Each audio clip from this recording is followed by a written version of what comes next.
consommons. Et qu'est-ce qui va se charger d'éliminer? Eh bien tout simplement, c'est la lymphe.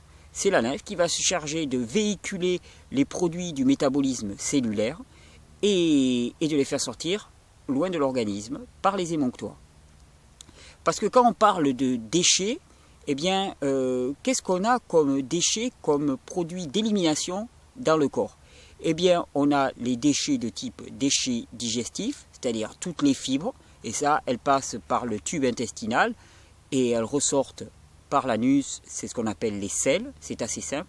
Et on a le déchet du métabolisme, parce que ces 100 milliards de petites cellules qui travaillent tout le temps, qui ne s'arrêtent pas, même quand on dort, ce qui est quand même une sacrée performance et qui montre à quel point elles ont quand même la forme, on peut les saluer au passage, merci les petites cellules, eh bien les petites cellules, elles n'arrêtent pas.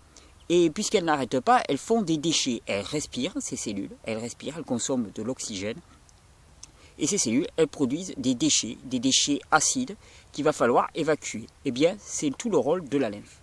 Et alors, je ne sais pas si vous, ça vous a effleuré, mais moi, la lymphe, jusqu'à il y a peu de temps, eh bien, je n'avais strictement jamais entendu parler. On m'a jamais parlé de la lymphe. On m'a parlé abondamment du sang, des analyses de sang, du sang par-ci, des transfusions de sang, la qualité du sang, le résus du sang. On parle du sang partout.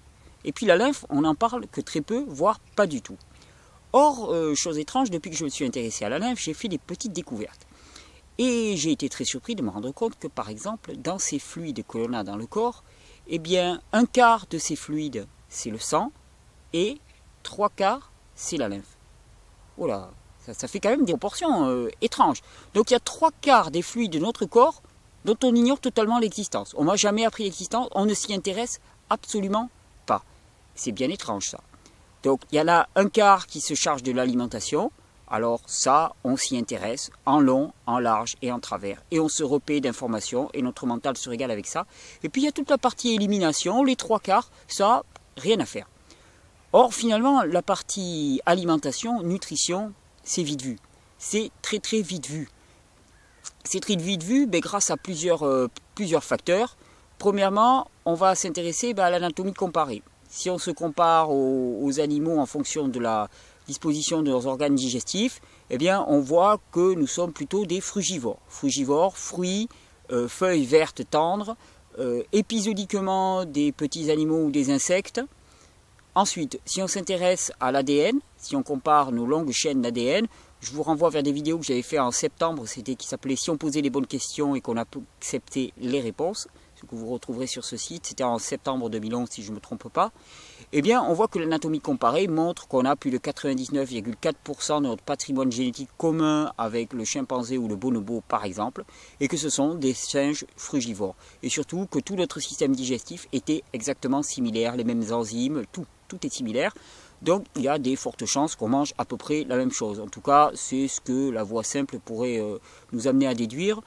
Et étant donné que pour l'instant, je n'ai rarement vu des bonobos manger des éclairs au chocolat dans les forêts vierges, eh bien moi je m'en tiens à l'alimentation que pourrait avoir un bonobo dans notre jungle urbaine, c'est-à-dire des fruits, des légumes, et c'est tout. Et des graines accessoirement, occasionnellement, et c'est tout.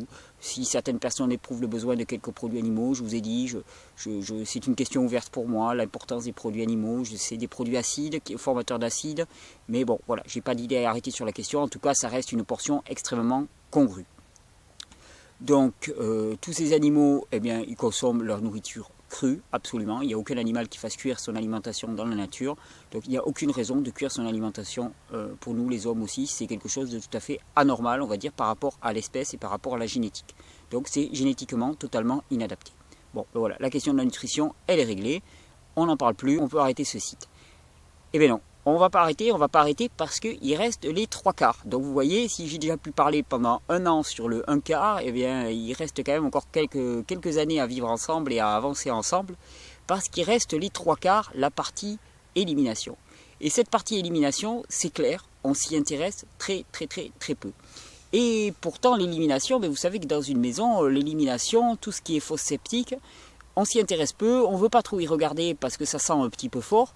Et pourtant, c'est souvent ce qui cause problème. Pourquoi? Parce qu'on le néglige complètement. On le néglige complètement et c'est la raison numéro 1 pour laquelle il y a des engorgements.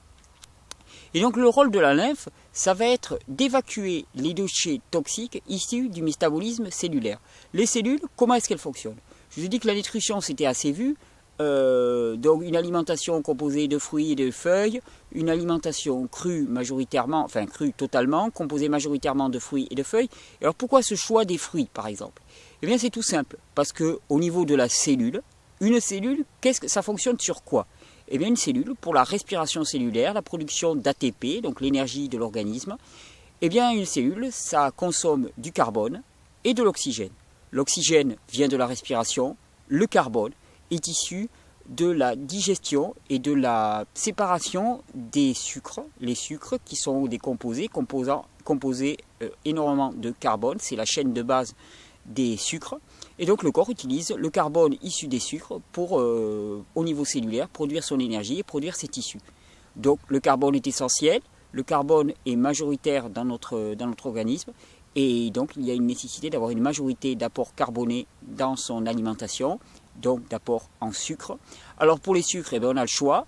On peut prendre des sucres simples issus des fruits, on peut prendre des sucres complexes issus des céréales, en sachant que les céréales, non seulement elles contiennent des sucres complexes, donc ils vont demander plus d'efforts et plus de temps pour le corps pour les fracturer. Deuxièmement, les céréales sont fortement acidifiantes. On va revenir un petit peu sur l'acidité du corps dans quelques vidéos, mais chose qui ne va pas dans le bon sens. Et ces chaînes complexes de sucre, elles sont souvent mal dissociées. Et donc pour les dissocier, eh bien, le corps demande à des champignons et des levures de les dissocier, ce qui fait des infections fongiques de type candida. Donc vous voyez, on peut se poser la question, pourquoi les chercher compliqués, pourquoi les faire compliqués quand on peut faire simple? Simple, c'est le sucre des fruits. Voilà. Le carbone d'un fruit ou le carbone d'une céréale, c'est la même chose au final pour la cellule. La cellule, elle ne voit pas si c'est du carbone de banane ou du carbone de semoule de couscous. Mais par contre, elle voit tout ce que ça implique derrière d'avoir pris du carbone de semoule de couscous. Donc la cellule, ça, elle fonctionne à partir de carbone et d'oxygène tirés de l'alimentation. Et elle a des déchets métaboliques. Lors de sa respiration, la cellule produit des déchets acides.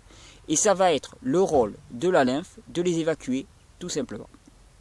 Et donc la lymphe, c'est ce liquide un petit peu épais, un petit peu visqueux, qui va permettre d'évacuer tout ça, qui finira au final, lors des infections hivernales, lors des crises de détoxination hivernale, de voir du mucus sortir du corps.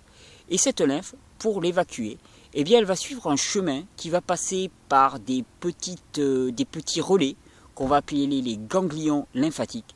Mais tout ça, ça sera pour la prochaine vidéo, puisque je me suis promis de ne pas faire trop long.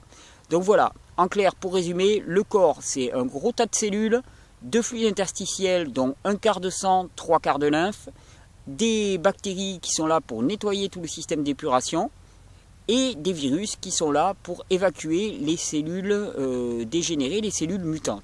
Voilà, c'est juste ça.